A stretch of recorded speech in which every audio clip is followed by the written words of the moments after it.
तुम उसी तरह तोते के रूप में भटको। नहीं नहीं, मुझे आजाद करो वरना मैं तुम्हें छोड़ूंगा नहीं। अब तुम मेरा कुछ भी नहीं बिगाड़ सकते। अब तुम जाओ यहां से और अब से ऐसे ही घूमो। अब तुम्हें पता चलेगा कि दूसरों को दर्द देने में कैसा महसूस होता है। इसके बाद वह राक्षस वहां से उड़ जाता है। मरचू और उसकी पत्नी सीता दोनों खुश हो जाते हैं। मरचू पहले की तरह काम करने लगता है। वह और उसकी पत्नी दोनों खुशी खुशी जिंदगी गुजारने लगते हैं।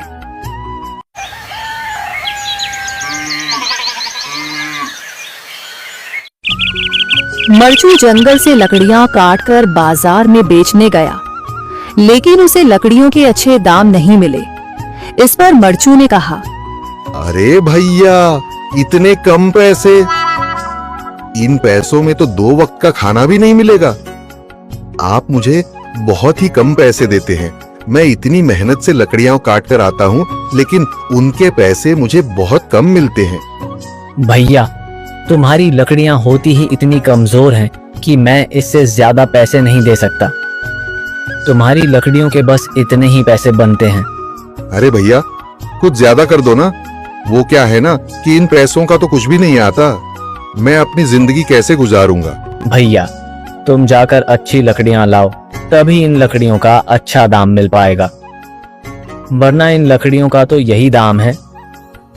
ये सुनकर मरचू बहुत ज्यादा परेशान हो गया और पैसे लेकर किराने की दुकान से सामान खरीदकर घर आ गया। घर पहुंचते ही मरचू की पत्नी सीता ने कहा, जी, सामान ले आए आप? हाँ जी, सामान ले आया हूँ।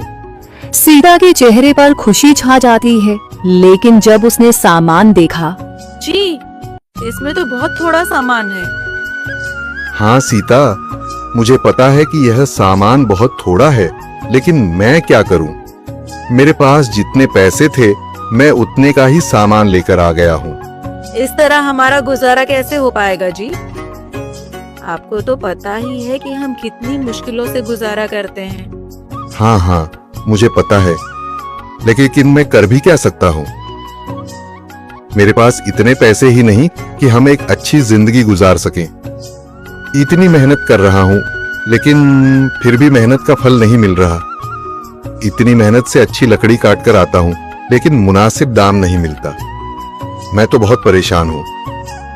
क्या करूँ? कहाँ जाऊँ?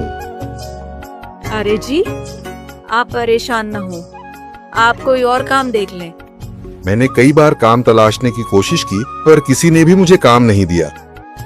ये सुनकर सीता भी काफी ज्यादा परेशान हो गई।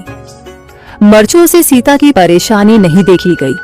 उसने अपनी पत्नी सीता से कहा, मैं फिर से जंगल की ओर जा रहा हूँ। अरे जी, अभी मत जाइए ना, वैसे भी शाम हो रही है। आप कल चले जाइएगा, अभी मत जाइए। ठीक है, अगर तुम रोक रही हो तो मैं नहीं जाता। मैं कल चला जाऊंगा।